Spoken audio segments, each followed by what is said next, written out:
Late afternoon, off the harbor mouth, a light wind is stirring. One of the great warships fires a full broadside, then begins to swing about to bring her other guns to bear. A heavy tarred net is stretched tight across her open decks. She leans into the turn. She does not come back up. Welcome to Same Day, Different Century. I'm Zach. Today is July 19th. By the summer of 1545, Henry VIII had picked a fight he couldn't easily finish. The year before, his army had crossed the Channel and taken the French port of Boulogne. France answered not with a border raid, but with a plan to invade England itself. Francis I assembled a fleet larger than the one Spain would send 4 decades later.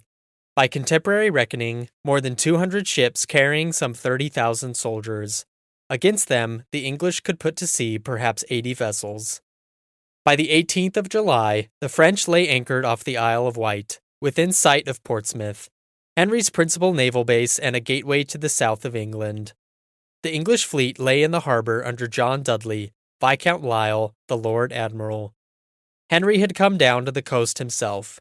He dined aboard his commander's great ship, and when the French sails appeared, he took up a position on shore at Southsea Castle, to watch the navy he had spent a reign and a fortune building. One of the ships riding at anchor was launched 34 years earlier in 1511. It's often said she went down on her maiden voyage. She did not. She had served for more than 3 decades, against France, Scotland, and along the Breton coast, and had been substantially rebuilt in 1536, enlarged from roughly 500 tons to 700, and fitted with heavier guns. She was among the earliest English warships designed to carry a substantial battery of heavy guns through gun ports cut low in her hull. Her name was Mary Rose. Sir George Carew was made Vice Admiral of the fleet and given the Mary Rose, a ship packed with sailors, soldiers, and archers, and rigged for close battle.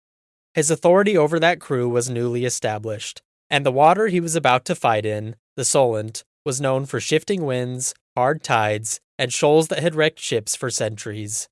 Late in the afternoon, a wind that had been almost absent began to rise. The French had pushed their galleys forward, low, oar-driven ships that could move in flat calm and stood off firing at the becalmed English. As the breeze filled the English sails at last, the fleet stood out to meet them, the Mary Rose among the ships in the lead. She came within range and fired her starboard guns, a broadside meant to sweep the enemy's decks. Then she began to turn, to bring her portside guns to bear for a second volley. It was in that turn that everything went wrong. Instead of heeling and righting herself, she kept leaning. Water reached her open gun ports, the same low ports that gave her firepower, and poured in. She rolled onto her side and sank in remarkably little time, in shallow water, less than 2 miles from where the king stood. Most of her crew never got out. Stretched over the open decks was a heavy anti-boarding net, tarred rope woven to stop enemy fighters from dropping aboard. As she went down, that net likely trapped men trying to escape, holding them beneath it as the water rose. Of somewhere between 400 and 500 aboard, fewer than 40 survived. Carew was not among them. Why she rolled is a question historians still leave open, and the honest answer is that several causes may have combined. The only confirmed surviving eyewitness account comes from a Flemish crewman, who described the ship firing, turning, and being caught by a gust that pressed her over with the gun ports open.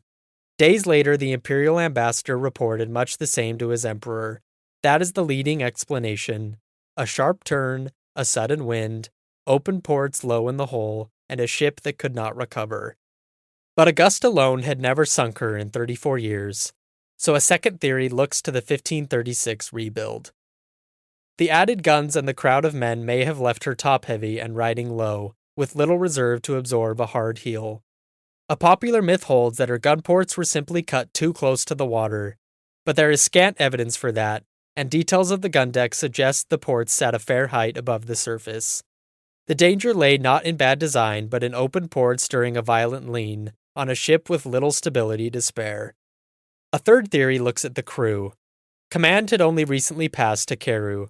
One account, set down later and tied to his own family, has him calling across the water to his uncle that he had aboard the sort of knaves I cannot rule. Words read as confusion or indiscipline at the decisive moment. Recent analysis of the crew's bones and teeth suggests the men came from strikingly varied places, some likely from southern Europe. From that, some have suggested a crew slow to act on English orders. It is possible, but it runs well ahead of what the evidence can prove. A fourth claim came from the French, who insisted their gunfire had holed and sunk her. It's worth raising mainly to set aside. When the wreck was excavated 4 centuries later, no battle damage was found to support it. The immediate aftermath was almost an anticlimax. The French never capitalized on the loss.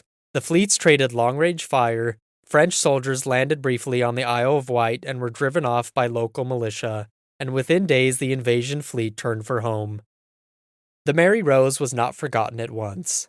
Salvage crews in 1545 and over the next few years hauled up some guns and rigging, then abandoned the effort. In time she slipped out of memory.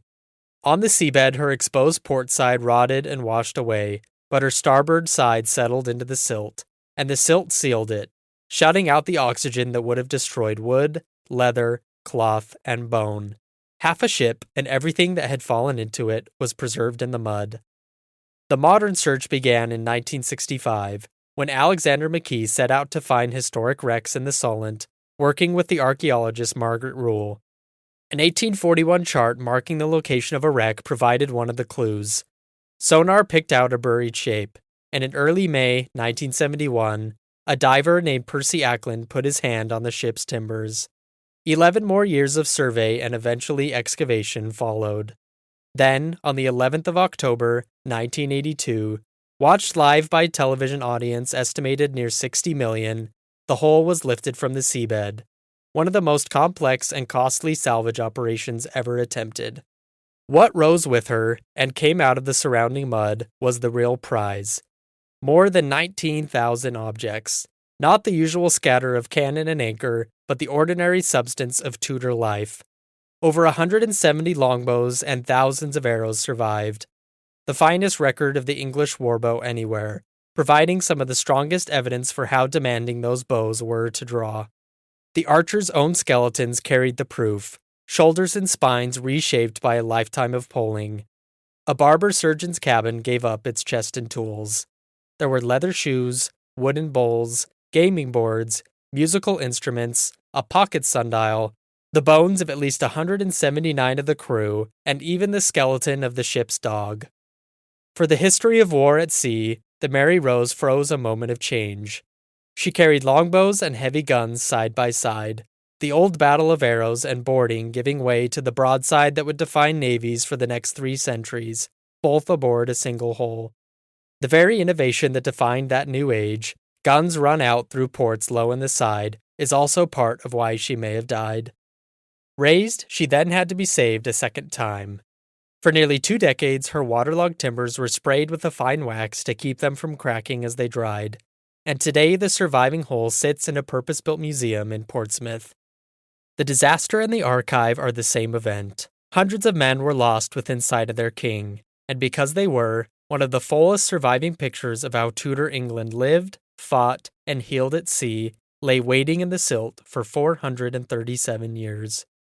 That same day, different century. I'm Zach. We'll be back tomorrow with another date, another story. Thanks for listening.